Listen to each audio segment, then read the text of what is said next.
speaking in Hull. So let's pick up on what he was saying. Thank you, Mr. Mayor. Can I, I'm sure, on behalf of myself and the other candidates, thank the returning officer and all his staff for producing the work that they've done for the result tonight. Also, our thanks to the police for all the work that they do in it, and a special thanks for them, because I think there's more candidates being involved in this election in East Hull than we've ever had before. I think it's been a pretty fair fight. I'm delighted that we've now come to this result. I want to say thank you very much to my hard-working party workers, because it was the Labour Party that won it, nobody else, and therefore to that extent can I say thank you very much for the very hard work and the comradeship shown by my own party. Can I say a special thanks to my agent, who now has been my agent for 10 elections, but has actually must have a record of being the agent for 16 elections in Hull and in East Hull. Thank you very much, Harry. You've played a tremendous part in that. So, may I just say that all the talk about how big the majority is, we wait to see that, but what's most important is it's quite a historic night for the Labour Party. We clearly will be government. It's the third term in office, as Alan was talking about before. I think when we started off in 1997, we might not have thought we'd get 3 terms, but we have, and such an endorsement, and such a majority of members of Parliament. Well, we leave the Deputy Prime Minister there and go to Kilroy in Scotland, where the Chancellor is about to hear that he has almost certainly got in there. Nick. Yes, this will be no surprise at all for Gordon Brown, but once again our attention is focused on him and his role.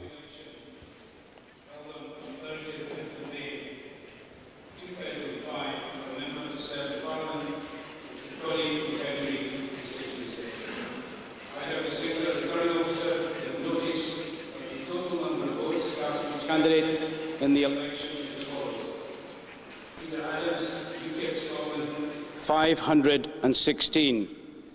Alan Thomas Bath, Scottish National Party, 6,062. Gordon Brown, Scottish Labour Party candidate, 24,278.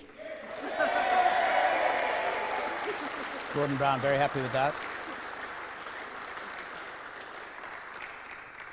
Alexander Jeffrey Cole Hamilton, Scottish Liberal Democrats, 5,450. Elizabeth Sheeran Quantes, Independent, 47. James Parker, Scottish Senior Citizens Unity Party, 425. Stuart Roy Randall, Scottish Conservative and Unionist Party, 4,308. Pat Sargent, Independent, 44. Steve Christopher West, Scottish Socialist Party, 666.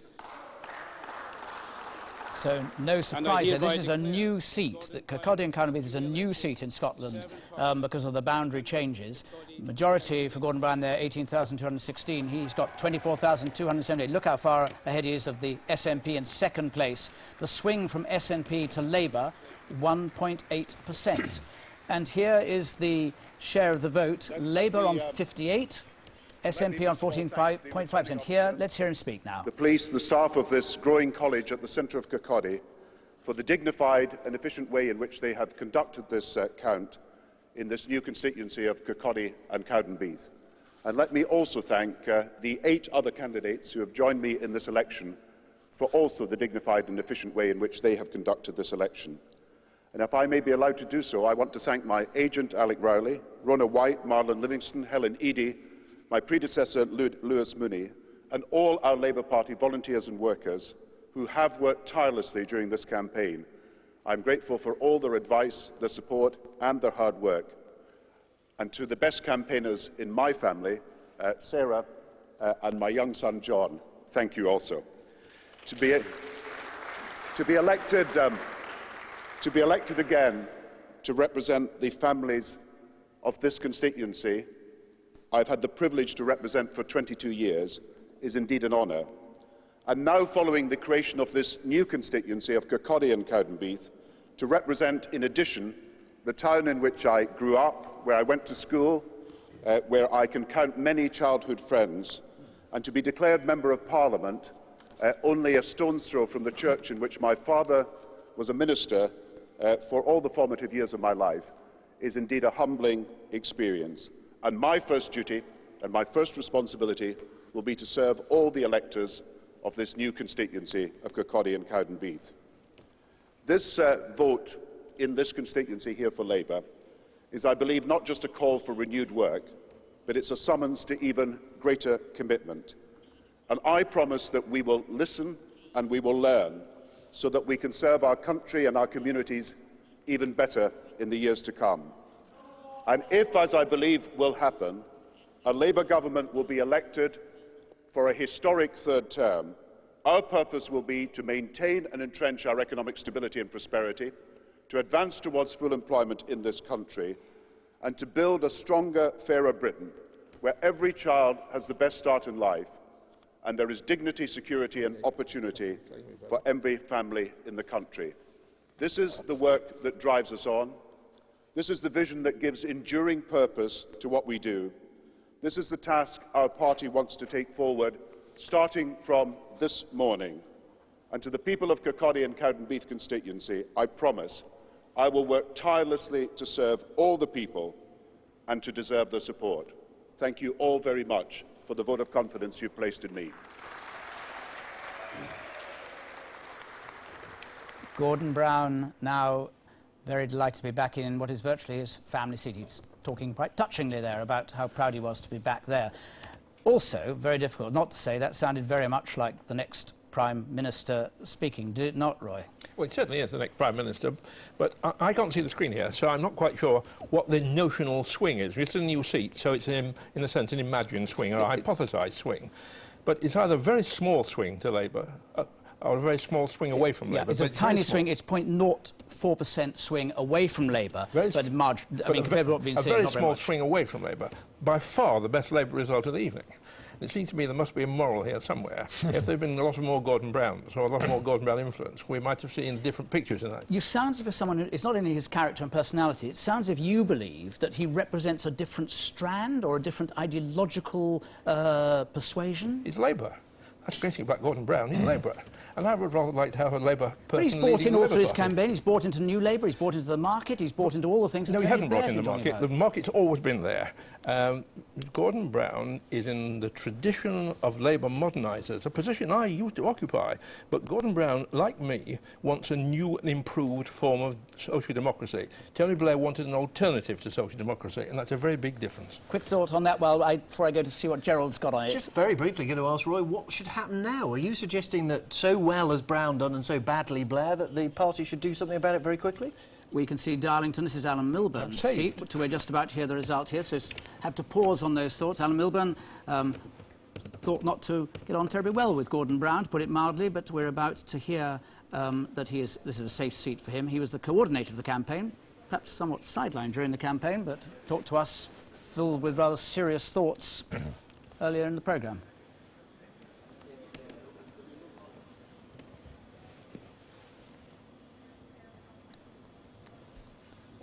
Well, we'll wait for Darlington just very briefly.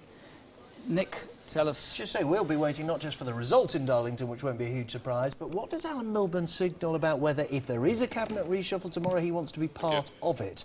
Remember that he left the cabinet to go and spend more time with his family. He signalled he might do it again. Election for the Darlington constituency, held on the 5th of May 2005, do hereby give notice that the number of votes recorded for each candidate at the said election is as follows. Adamson, Robert Murray, Liberal Democrats, 7,269. Davis, David Edward, Veritas, Robert Kilroy-Silk Party Leader, 507. Freeze, Anthony Paul, the Conservative Party candidate, 10,239. Hoodless, John Joseph, United Kingdom Independence Party, 730. Milburn, Alan, the Labour Party candidate, 20,643. And I do hereby declare... So there Alan Milburn is back into Darlington with a majority of 10,394, 20,633. The Conservatives, 10,239. The swing there from Conservative to Labour of 0.2%. That's an interesting one. 0.2% swing from Conservative to Labour. The share of the vote here, Labour on 52.4%, Conservatives on 26%, Liberal Democrats 18.5%, UKIP way out of it at the bottom. And the change in the share of the vote here, if we can see it, I would like to be able to see it. There we are, back to Alan Milburn speaking. Can I thank my political opponents for the conduct of the campaign, which I really do think has been first class. I'd like to thank people who have voted, whichever way they voted, particularly if they've voted for me today in Darlington. It's a marvellous thing that we have the opportunity to vote in a democracy in our country, and I'm glad that so many people have been able to do that. I'd like to thank my party workers, all of them, who've done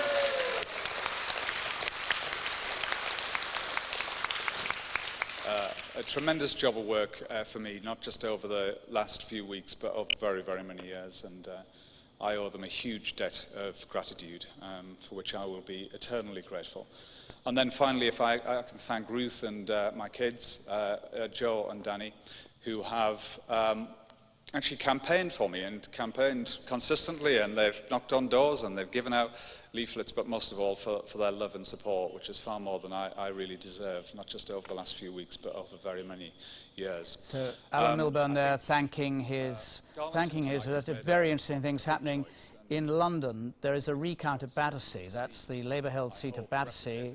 And here is Jack Straw in Blackburn. While he's coming onto the stage, this is a safe seat for Jack Straw, but it will be very interesting to see how the anti-war vote did here in a seat where there are a number of Muslim minority populations quite high. Also, while we're waiting for that, David Hill, who is the chief spokesman for the government, for Tony Blair, says that in the south-east, marginal losses, they are doing worse in the south-east, or words to that effect. Jack Straw was quite nervous about this seat at one stage. I think he was confident going into today, Jonathan, but he was quite nervous about this Blackburn seat because there was a chance that a significant number of Muslim supporters of the Labour Party would peel away. There's a number of other marginal candidates, including the ambassador who got sacked, you may remember, or resigned, who's running against him as well. Craig Murray, that's right. And that made this an unpredictable seat. We shall soon know whether it turns out to be or not. David A. Foster, being the returning officer at the parliamentary election for the Blackburn constituency, held on the 5th of May 2005, do hereby give notice that the number of votes recorded for each candidate at the said election is as follows. Amin Imtiaz Ali, the Conservative Party candidate, 9,553.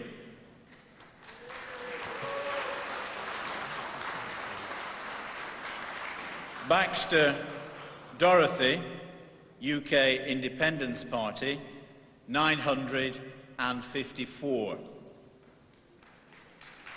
Carter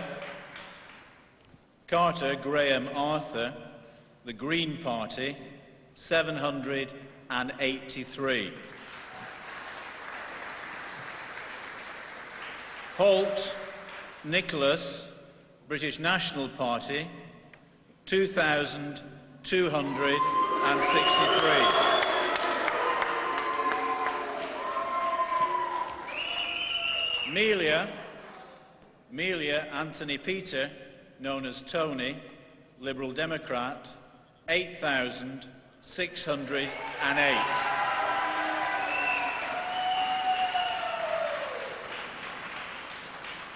Murray Craig John, Independent, 2,082.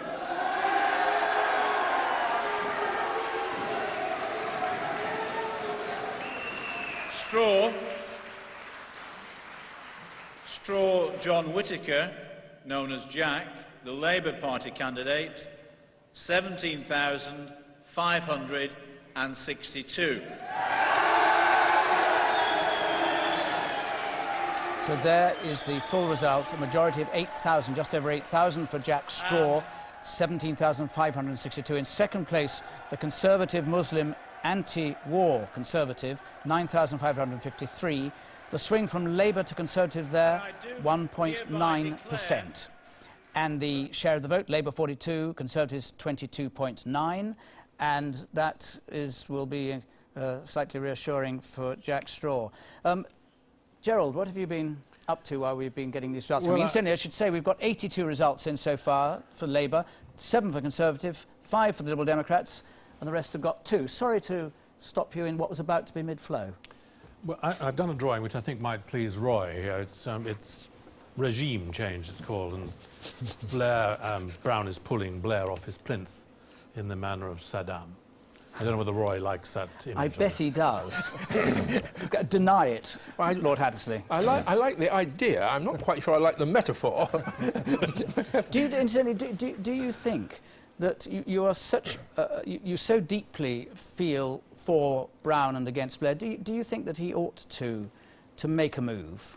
It's not a matter of whether he ought to. I think the pressure... I don't expect him to go tomorrow immediately after the Queen's speech. And I don't actually want the Parliamentary Labour Party to do something foolish like run a stalking horse against him. When he comes up for re-election, I think he must. I just want him and the people around him to face reality and face what is right for the Labour Party. And I think that Tony Blair has enough sense to realise that in the light of tonight's results. Michael? Roy is even more interesting as an activist than he is as a commentator. I mean, Roy is here this evening trying to make something happen. And I guess there will be certain Labour Brown supporters in studios around Britain trying to make this happen, trying to make Blair move over now for Gordon Brown. Objective observer, Nick? Yes, well, one thing that will help people with Roy's view is what's beginning to emerge as happening in the southeast of England and in London. We already know that the Tories have gained Putney. We are being told that Battersea is a recount. I've just been checking. It's a 5,000 majority that Labour had in that seat. It was the 122nd Tory target. So to take Battersea would be some achievement and would reinforce the thought that we had at the beginning with our exit poll, Jonathan, which is that unpredictable patchiness in results. Yeah, they've gained Birmingham Yardley, and there's also a recount at Manchester Withington, where at the moment there's a 35% Labour majority over the Liberal Democrats. There's a recount, and it doesn't necessarily follow it's a recount because of that. It could be for any kind of other reason, which we should stress. One quick thing, Nick, just when we were going to Alan Milburn's result, you sort of seemed to suggest that maybe he would hang up his boots as he did before when he went back to be with his family. Well, I think he said at the time that he was only coming back to do a particular job and not necessarily to stay in the Cabinet for good. He's had a difficult time since he's come back in the Cabinet, marginalised by Gordon Brown. I have to say, just looking at the man's face, I mean, one shouldn't read too much, but he looked gloomy when you interviewed him earlier. He looked gloomy once he won his seat there. I don't know this for certain, Jonathan, but journalists who've spoken to him about it, he said, I don't know, I'm thinking about it, I'll let you know nearer the time. I haven't even told the Prime Minister yet whether I want to stay. He came back to do a particular job and wasn't allowed to do it. He came back and not to do a job. Yes. Well, there we are. The Liberal Democrats believe they've won Birmingham Yardley, not finally confirmed yet, but they believe they've won Birmingham Yardley, and they're saying correctly on the evidence we've had, or quite a lot of the evidence, that they've had a huge swing. Alistair, you've got, I think, the House of Commons for us?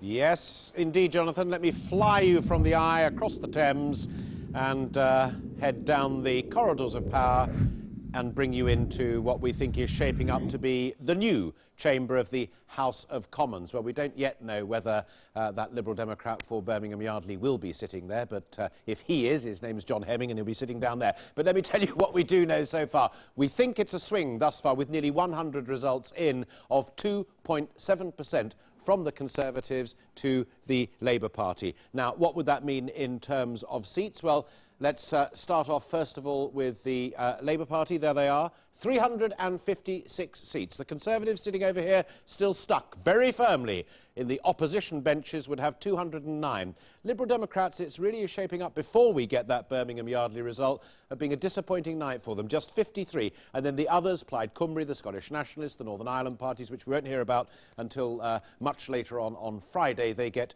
28. So it's a bit of a disappointment for Labour, but the headline that they really matter most about is that, and it is a Labour majority still of 66 votes. And as we've said to you throughout the evening, that has one result.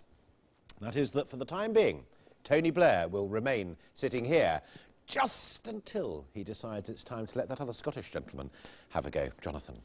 Neither thought to be forgotten. Thank you, Alistair. The Scottish National Party, the SNP, has won the seat that used to be called the Western Isles.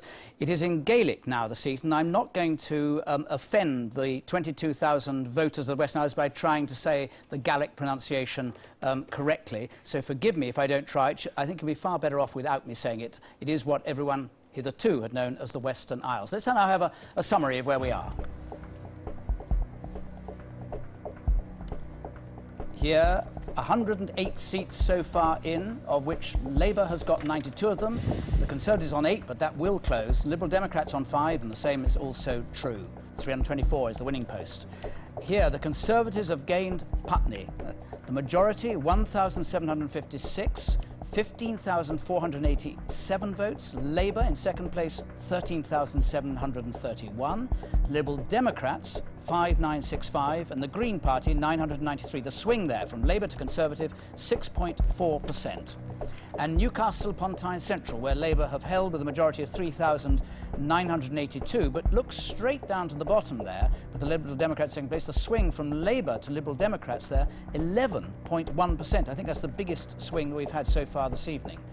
And in Tyne Bridge, where Labour has held on to Tyne Bridge with a majority of 10,390, and again the Liberal Democrats in second place, but a swing from Labour to Liberal Democrats of 9.4%. Kate Hoey, Labour MP, often rebellious, is back into the House. Alan Johnson, the Pensions Minister, is back in. And Austin Mitchell, as veteran, almost as veteran as I am, MP up in the North East, he's safely back in. He's very much a man of his own mind in the Labour Party.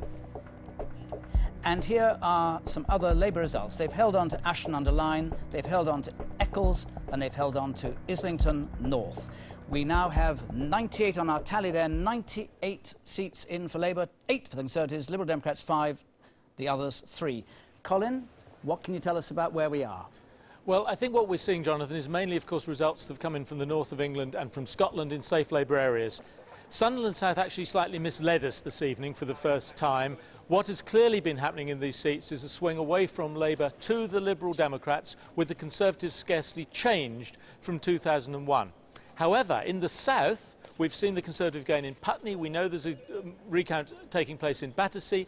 I've also looked at the detail for Torbay, which is a Lib Dem held seat. The Lib Dems have actually lost 10% of their share of the vote in Torbay. They held on comfortably enough. The Conservatives, funnily enough, didn't budge. But Labour, who only got about 9% last time, took their vote up by another 5 to 15%. So, again, it's boring to say it, but it's true. We're all over the place. There will be some surprises and shocks.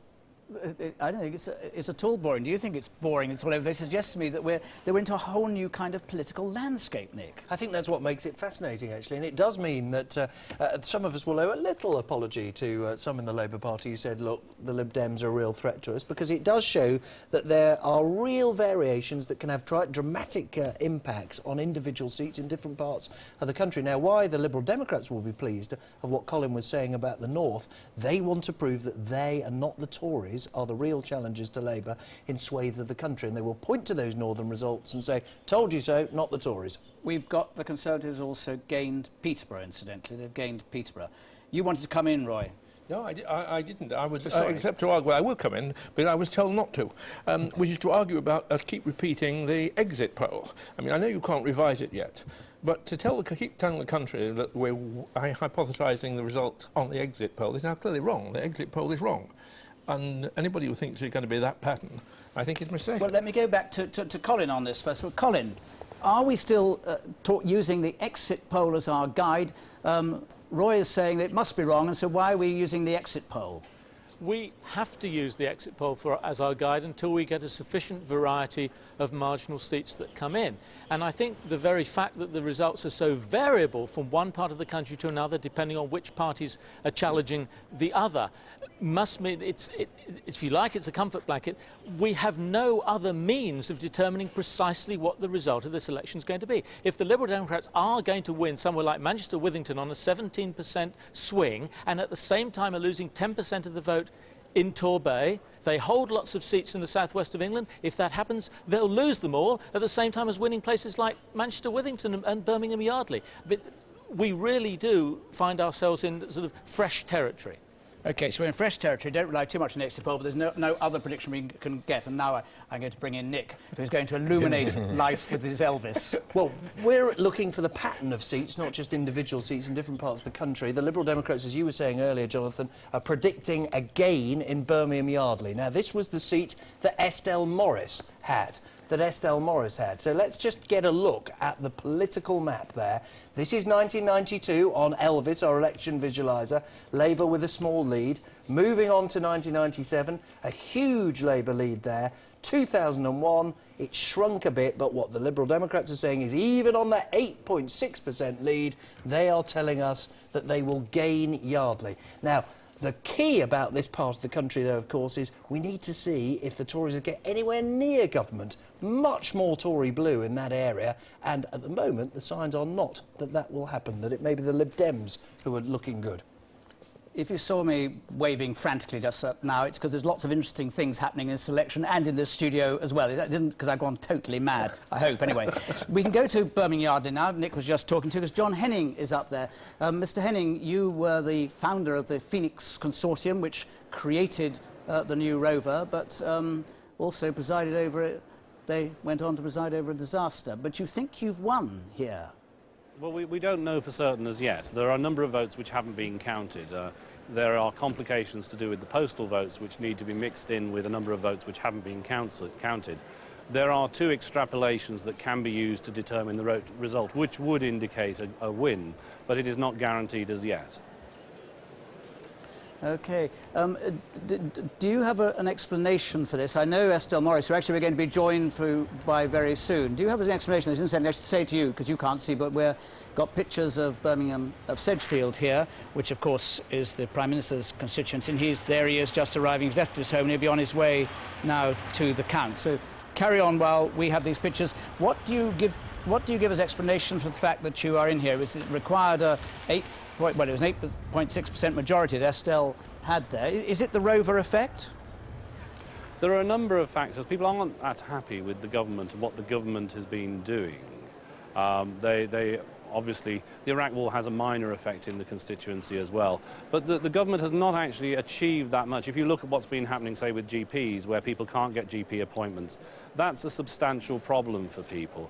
Similarly, there are problems with MRSA, there are problems in the schools, and you know, people aren't that happy with the government. Much that they may have been able to cry wolf yet again in most of the country, in practice, a number of people want to see the end to Tony Blair. Thank you so much, friends. We will see what the actual result is. I can't hear a thing now. Sorry, that's OK. I'm sorry that I have to cut you off there. Thank you very much for joining us. We'll see what actually happens when the vote is called. And we're now joined by Estelle Morris. Estelle Morris, who stood down in that seat, former Education Secretary of State. Before I ask you a little bit more personal things, does it seem quite likely to you that Liberal Democrats will have achieved victory in that seat? I know no more than I've heard in your programme, and I gather it's predictions, so I can't say. But it's always been very close. Your description of it made it sound as though it was much more of a solid Labour seat than it was.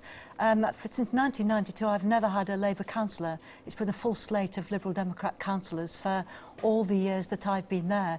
And you talked about the percentage. In actual numbers, it was 162 majority in 92, 5,000 in 97, when we were winning seats that we never expected to gain by twice that much, and just under 2,300 last time. So it's close. It's always close. I mean, let's see what the result is. But it's hard for... I have to say, I've been there for, let's say, half the campaign. I was there this morning.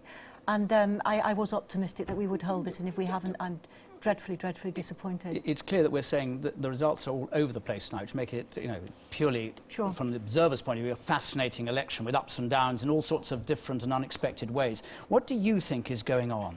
I've never known a general election campaign like this. It seems as though there were certain issues that played more in some constituencies and some regions than others. In my own, in the Yardley constituency, not my own constituency, in the Yardley constituency, it'll take a long, long time to get out of Estelle, you can't say that anymore. In the Yardley constituency, for instance, Iraq wasn't raised on the doorstep hardly at all. And yet I know from colleagues in London seats that it was a big issue. And the same with immigration. I was down in Kent, it was raised there quite a lot, and it may be a factor. I gather we've not done as well in Kent as we might have done elsewhere. I think this is the first general election I can remember for a long, long time where, although there's been a national campaign, there's been very much local preferences about the issues in each constituency. It's been a very thoughtful campaign, and I don't think it's been a boring campaign. I think, in retrospect, this will be a sea change campaign, and it will take a lot of analysis. I think a lot of people who've been saying it's predictable, it's boring, you know, I think will be proven wrong. Absolutely. Everyone who's been on the ground says it's not at all boring. It's absolutely right. Let me bring in Michael with information that Ilford North has been gained by the Conservatives. We're reporting that Ilford North has been won by the Conservatives. Michael, you wanted to pick up on something that Estelle was saying. That Estelle was making this very good point about the way the Liberal Democrats concentrate their forces. They'd taken over the local government seats. Now it looks as if they've taken the parliamentary seat. That is why the Lib Dems may confound the exit poll, because they are extremely good at focusing their troops in these seats that they spot, even if others don't spot, that they can win.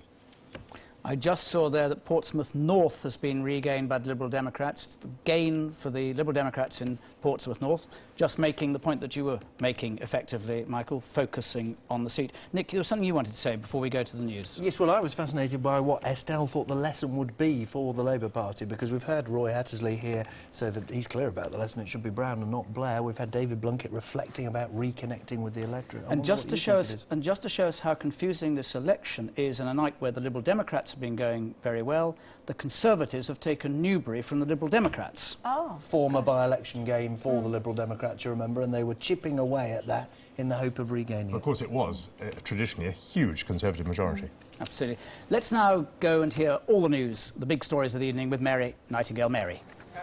Thanks very much indeed, Jonathan. In the last few minutes, the Chancellor Gordon Brown has pledged that a new Labour government would build a stronger, fairer Britain. Mr Brown was speaking at his count at Kirkcaldy, where he maintained his huge majority over the SNP. Mr Brown said Labour would focus on building prosperity.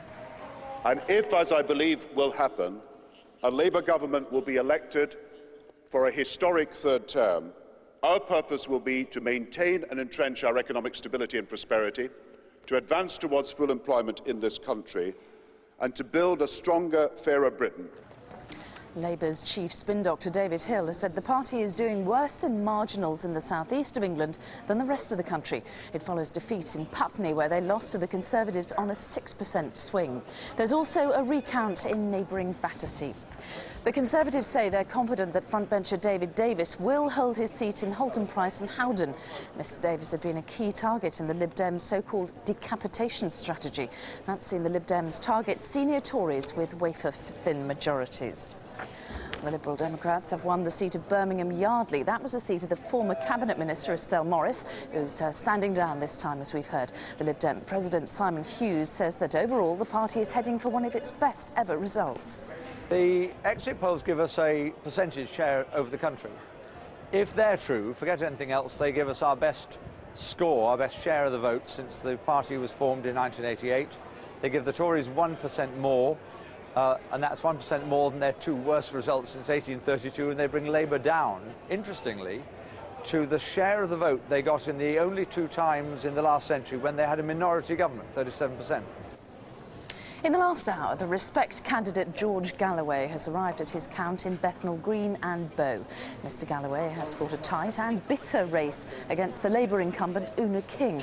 There have been allegations of ballot fraud and racism. And finally, Lady Thatcher has arrived at the ITV News election party on a Thames riverboat. The former Prime Minister was reported to have left the country in despair at the Conservative campaign. If Labour do win tonight, Tony Blair will become the second Premier after Lady Thatcher to win 3 elections in a row. And that's it. I'll have another bulletin a little later. Now it's back to you, Jonathan. Mary, thank you very much. And not only is Lady Thatcher at the party, she's with Mark Austin, and he's going to be talking to her. Mark.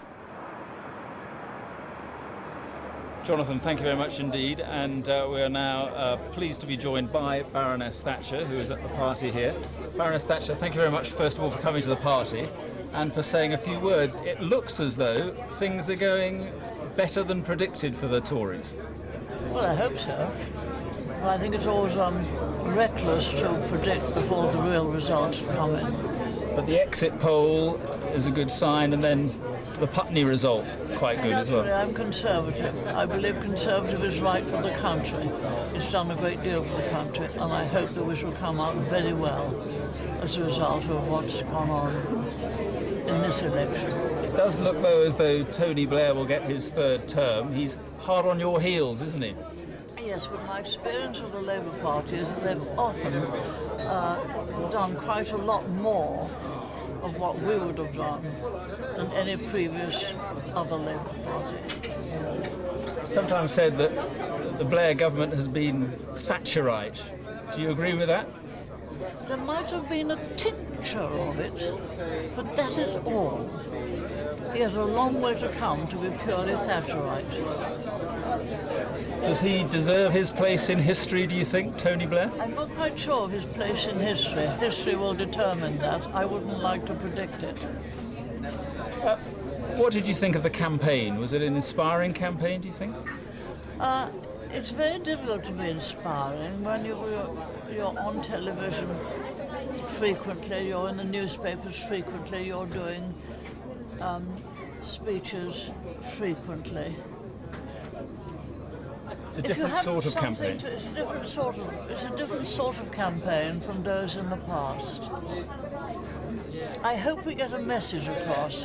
That's our task, whether it be by radio, by television, or by talking on the streets to crowds there. But at the moment, Baroness Thatcher, things are going perhaps better than expected. They're not looking good enough for the Conservatives. I hope that they will look better as a result of our record and what we have done for this country. Okay, Baroness Thatcher, thank you very much indeed for joining us. Jonathan, back to you. Thank you. Very interesting to see Baroness Thatcher, Nick, saying results not good enough given what the Tories have done for the country. No, and she'll be saying what many Conservatives are thinking privately. It is a rare moment to see Lady Thatcher speak in public now. She's not been well, she's been through some personal traumas, but she has put her finger on this, that it may not be the greatest night for Labour, although we have to keep remembering they've got 3 consecutive terms in office, which is an extraordinary achievement for them.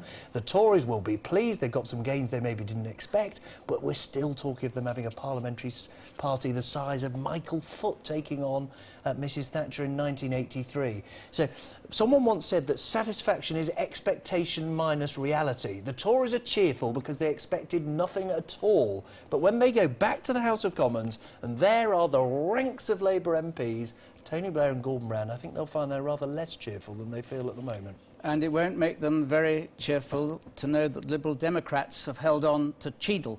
Cheadle was the #1 target seat for the Conservatives, admittedly against Liberal Democrats. There's also a recount at Shipley, though, which is a Labour Conservative marginal, which the Conservatives will be hoping to take.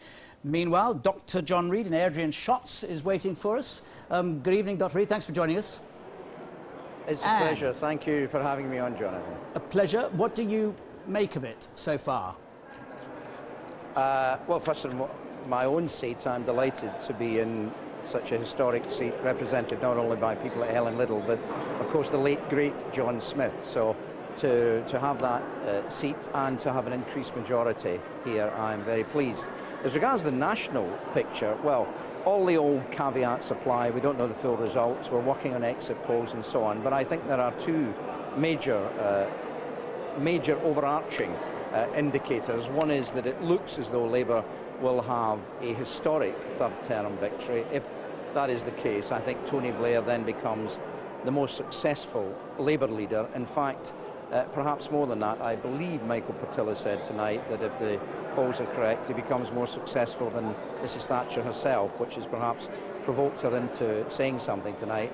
But when Michael Portillo says that, it's an indication of the magnitude of Tony Blair's achievement. The other thing that strikes me is the Conservatives don't seem to have moved at all from their worst ever election defeat 8 or 9 years ago. And when you looked at Labour 9 years after 83, we were within 11,000 votes of taking government. They just seem to have completely stood still. Dr Reid, we've just heard that Alan Milburn has told the Prime Minister that he doesn't want to serve in the Cabinet after winning, or participating at least in this campaign. Does that surprise you? No. Let's remember that Alan didn't particularly want to stay in government compared to staying with his family, and I was one of those who, at the request of the Prime Minister, went to him and asked him to come back for the election campaign. I said at the time, though people in the press didn't believe me, that he took a great deal of persuasion to do it. I sat 3 seats away from him at a desk throughout this campaign. Let me tell you, he made a fantastic contribution to it. I think that he's been a bit traduced in the press by some of the writers who had no idea of what was going on. I think this has been a hugely successful campaign for Labour, and Alan Milburn has played a very central role in that.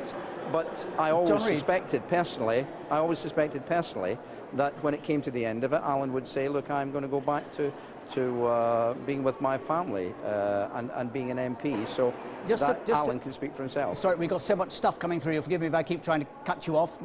Just one brief thought. All right. Gordon Brown now has got everything that he wants except the leadership. He is the man, isn't he? Look, I think, you know, there are a couple of lessons from this campaign that we should all bear in mind. The first is a degree of humility when faced with the electorate. However long we're in power, 7, 8 years or perhaps 11, 12 years, we should always remember that the electorate are our masters, and that campaign like this concentrates on mine. The second thing is regards the Labour Party itself. I think that we fought a united campaign with a unity of purpose and a degree of partnership that has not always been evident in the Labour Party. And I think also that as we campaigned as a party, so should we govern, in partnership with a unity of purpose. That is what our supporters expect, and I hope it's what we do, all of us together. Dr. Reid, thank you very much indeed. While we've been talking, Gordon Brown has been speaking, the man we were just talking about there, so we can hear what he was saying at his count. Mr. Brown, why does Labour appear to be heading for a reduced majority? Well, first of all, I think this is a great privilege for me to represent this constituency, and the first thing we're doing on a night like this is electing constituency members of Parliament, and for me to represent the area where I was brought up, as well as the constituency I've represented for 20 years as a result of this reorganisation that's taken place, is a very humbling experience, and I'm delighted to be in this position as the MP for this constituency, and I'm very grateful to all who helped me. As far as what's happening nationally, I believe that we will win a third term. I believe that that will be a historic victory for the Labour Party. There is no occasion in our history when we've won 3 elections in a row. Gordon Brown saying much.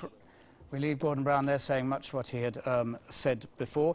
We can go to Birmingham Edgbaston, which will be an interesting seat. And I should say, while we do that, or before we do that, that it was reported to us that Portsmouth North had been won by the Liberal Democrats. It's not yet in. So we can go back and see. This was the result in Birmingham Edgbaston, which has just come in. 14,116.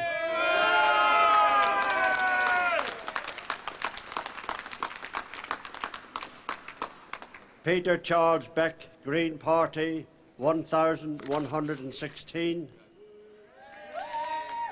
Michael David Dixon, Liberal Democrat, 5,185. Keighley Stewart, Labour, 16,000.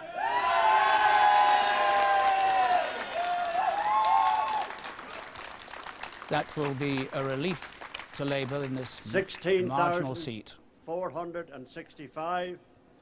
Stephen White, UKIP, 749.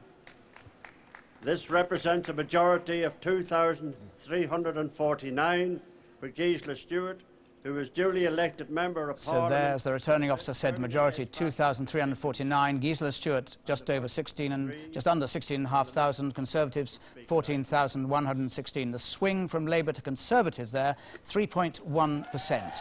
And here is the share of the vote, 43.8 to Labour, the Conservatives 37.5, Liberal Democrats on 13.8, and the Greens on 3. It's a tremendous And the change in the share of the vote. Labour down 5.3%, Conservatives up just under 1%, Liberal Democrats up just under 2%. Nick, you can explain some of this Well, I think what we've seen there is how the Liberal Democrat vote sometimes helps the Tories, sometimes harms it. If all the swing away from Labour had gone to the Tories, that's a seat they would have won. It's a seat they have to win to have any chance of government. Just look at Elvis, our election visualiser, just for a little feel. Back last time the Conservatives won a general election, 1992. There is Edgbaston flashing. I've just done an arrows. It's rather small there to point it out. A 10% lead for the Tories.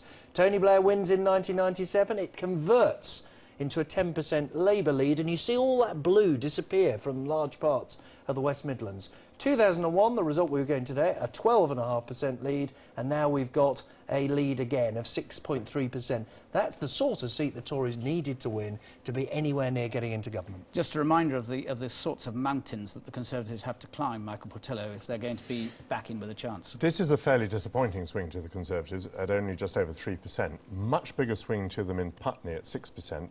I think we saw Labour down 11% in Tooting. Just at the moment, it's beginning to look as though there are bigger swings in the southeast, bigger swings in London than there are in other parts of the country. But this does not bear out the thesis overall that the marginals are swinging bigger. Right. And just a quick thought from you, Estelle Morris.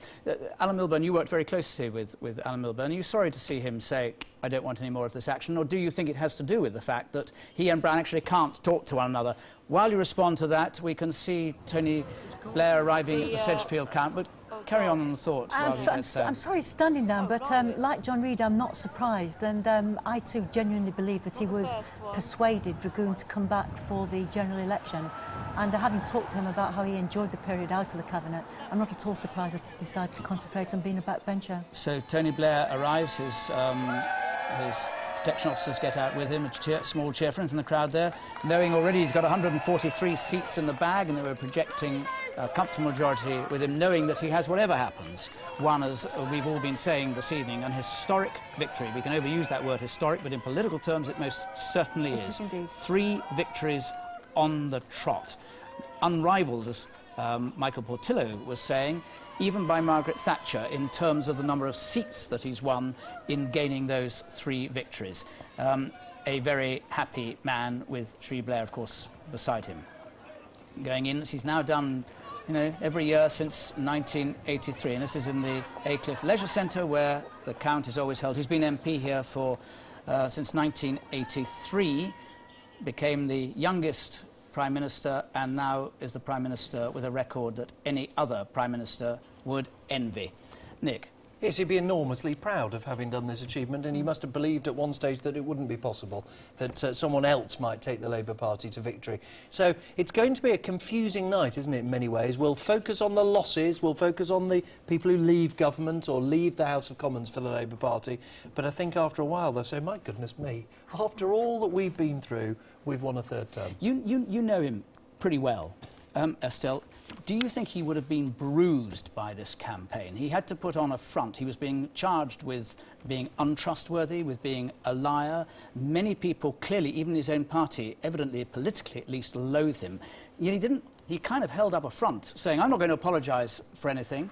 I'm not going to beg for votes, but it must have hurt. I think it did. You know, we're all human beings as well as politicians. I think he was hugely frustrated over Iraq.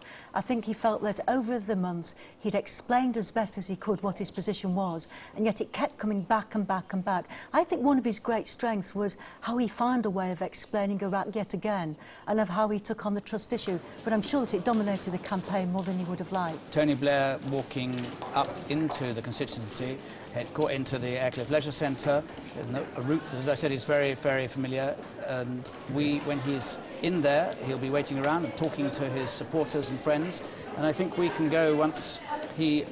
Let's go to Erewash now, where Robert Kilroy-Silk, with his Veritas party, is hoping to make inroads.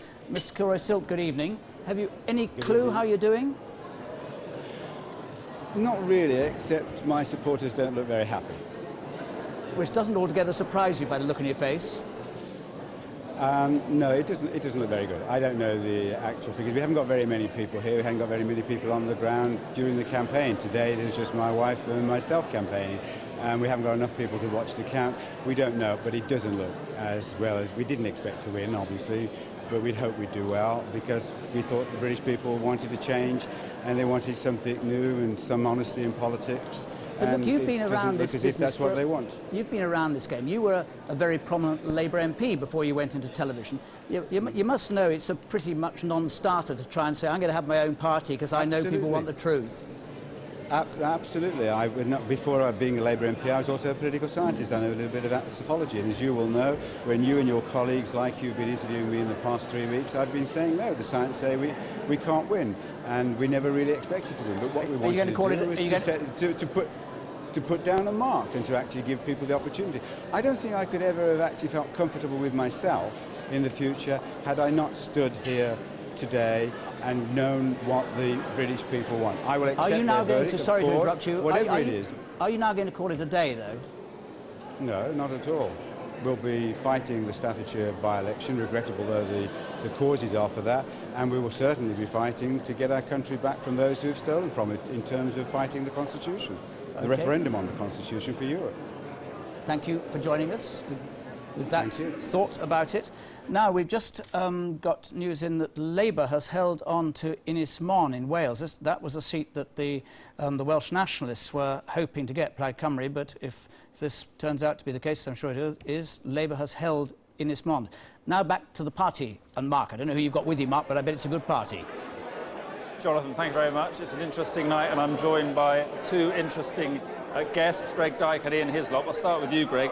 What's going on here? You're a Labour supporter. You appeared on a Lib Dem platform. What's changed? I decided not to support the Labour Party. I'm supporting the Liberal Democrats. Yeah. And by the look of it, they're having a very good night. But I mean, the only thing one could say so far is it looks like the exit poll is wrong, and that Mr. Blair will be the Prime Minister for a while, but maybe not for long. Well, you think they'll have a smaller majority than... Oh, it looks like... I mean, it's very difficult, isn't it, to know from this, but it looks like it's a majority below 60. Yeah. And that's a disaster for the Labour Party, isn't it? Right, but what was it that made you switch? Oh, well, apart from the... Well, it was Hutton inquiry thing and... Well, it was... The being sacked. No, I couldn't... No. Are you suggesting it's sour grapes? Is that no. I was just trying to help the debate. No, it was straightforward. It was straightforward. I discovered that I couldn't support a Labour Party led by Tony Blair. Then I began to read all the different manifestos, and I found myself I agreed with more of the Liberal Party manifesto than the Labour Party. You said just then it's bad news for Blair and possibly the end of Blair. Do you agree with that in his look? I think that might be slightly wishful thinking from Greg at this stage. I mean, obviously we're hoping that something interesting is going to happen, but it hasn't yet. All we've seen so far is Labour have won rather a lot of seats. Now, all the percentages suggest that maybe in different bits of the country that means Lib Dem's going to pick up some seats and he'll be happy, and the Tories won't be thoroughly caned, so they'll be happy. Because that's an improvement. Does it become untenable for Tony Blair to carry on with any real mandate? At the point at which Gordon taps him on the shoulder and says it's time to go now. Well, I mean, obviously we're all hoping... Well, anything for a change, really. I mean, about 50 would do it for me. But then I'm not advising Gordon Brown. Well, it might not be Gordon that taps him on the shoulder. It could be something else. But, I mean, remember, if he only gets back with an overall majority of 40-50, an awful lot of those people know, those MPs know, that they don't owe it to him. They owe it to Gordon Brown. And they've got 5 years to be rebellious and tiresome. I mean, my dream scenario hasn't happened yet, but I was hoping, well, it was a hung parliament where all the party leaders had to resign, which could still happen. I mean, you know, you may have to go back to the result. And then we have this sort of coalition of national unity. I mean, it's... But they'll only be replaced by others, anyway. Greg No. What? Just get rid of them altogether. Ian Hislop, Greg Dyke, thanks very much indeed. Back to you, Jonathan. A few bits of information that have come in. First of all, that Portsmouth North, which we for a moment had thought might have gone to the Conservatives, has actually been held by Labour. Likewise, Hove, it's just come in, which was a marginal seat that the Conservatives had to get, really, has also been held by Labour. Liberal Democrats have gained the new seat. It's a notional seat, but it would have been a seat that was not theirs. They've gained Dumbartonshire. And we can now see there's a recount at Sittingbourne and Sheppey. There is a recount. This is a closely. This is very interesting. If it's a recount simply on the basis of the number of votes in, isn't it? Yes. This is the sort of seat, again, where the Tories really, to be looking like they're heading to government, ought to be winning. And what we're seeing is, although we've seen some good results for them, like the Putney result, Hove, a real disappointment, a bright young rising star running for the party in Hove who's failed to get in. Nicholas Bowles. That's right, Portsmouth North, where there was an almost 10% drop in the Labour votes, but still the Tories didn't actually make anything of that and get in as well. And here in Sittingbourne and Sheppey, where they would want to win this seat, they are clearly, they may do, as there's a recount, but they haven't got it yet. Well, we will be there for it. Kensington and Chelsea is looking at getting quite close. Particular interest to Michael Portillo here, who stood down, and it is a dead safe seat. Sir Malcolm Rifkind is almost certain to take it, but it'll be a story because it'll bring him back into Parliament. Nothing much quite happening there yet. Just look down on the tally there. Labour on 162 so far in, Conservatives on 19, Liberal Democrats on 15. Remember, Labour has got to get to 324, at which point we will be able to declare that Labour will form the next government because it will have an overall majority in the House of Commons, 162, and onwards and upwards, though not as far upwards as they would actually like. Would it be, Estelle? I don't know. You know, there's a bit of me that thinks in 1997 had we got a majority then of 70 yeah, you can or 80, see it. So, you can see a brief. See, I saw some Malcolm there looking as relaxed as you might expect him to look. Sorry, carry on, Estelle. I think in 1997, had we got a majority of 60 or 70, we'd have considered that a landslide. We're into the third term now, and I think, you know, if the majority is as it is predicted on the exit poll, that is a good victory. I think one of our problems at the moment is the Tories were predicted to do so poorly. The fact that if they do any better, it looks as though it's not as good for us, and that's just not the case. Michael, is he going to be a big player, Sir Malcolm? He's always sort of a bit of a loner, but he's sort of not tarnished in some way as some others are. Well, now the Conservatives are going to be a bigger party than they were, and I think the big question is whether they're going to have reached the base camp to launch for success in the next election. You know, after the 2001 election, we already knew the Tories would lose in 2005 because they were so far behind. Now, if Malcolm Rifkind comes in as a very senior former Foreign Secretary, obviously could go straight into the shadow cabinet, he could play a very important part. I don't see him playing a leadership role. But he'll be back in the shadow cabinet? Oh, yes, absolutely. For certain? I would think as Shadow Foreign Secretary. Not unlikely, assuming Michael Ancram is happy to move on. Here they are just about to hear the result. Nick? One cruel Tory MP put it to me that having a clever lawyer who's a grown-up and served in the major government, that's been tried. So people who are tempted to try it again with Sir Malcolm Rifkind as their leader might think we've done that already, despite the fact that he's clearly a distinguished man and has plenty of support. Here we have a resplendent returning officer who is clearly mayor as well. Yep. Councillor Barry Phelps. I think you'll find that's live. Struggling with the microphone now. Right. Are these candidates we have? While we're saying this, Labour's held Ockhill South Good evening, ladies Perthshire. and gentlemen. I, Barry Phelps, being the returning officer for the Kensington and Chelsea constituency, do hereby declare the number of votes cast in the election are as follows. Adams, Edward Samuel, Alliance for Green Socialism, 101. Atkinson, Catherine Helen, Labour, 5,521.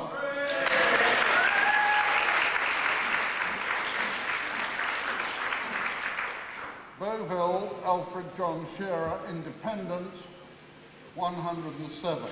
Hooray! Thank you.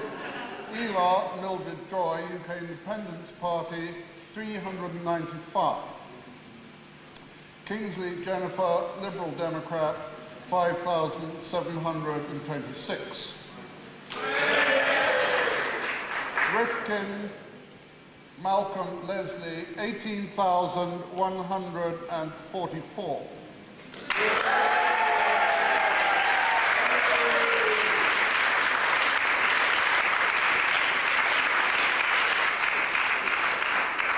Stevenson, Julia Caroline, Green Party, 1,342. There were 93 votes rejected. There we have Michael Portillo put his thumbs up Sir Malcolm Rifkind in, majority of 12,418, 18,144 votes.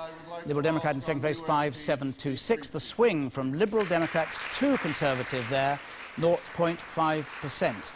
And we can now go straight across to Maidenhead, where, as that was happening, Theresa May was discovering what was happening to her. Member of Parliament for the Maidenhead constituency.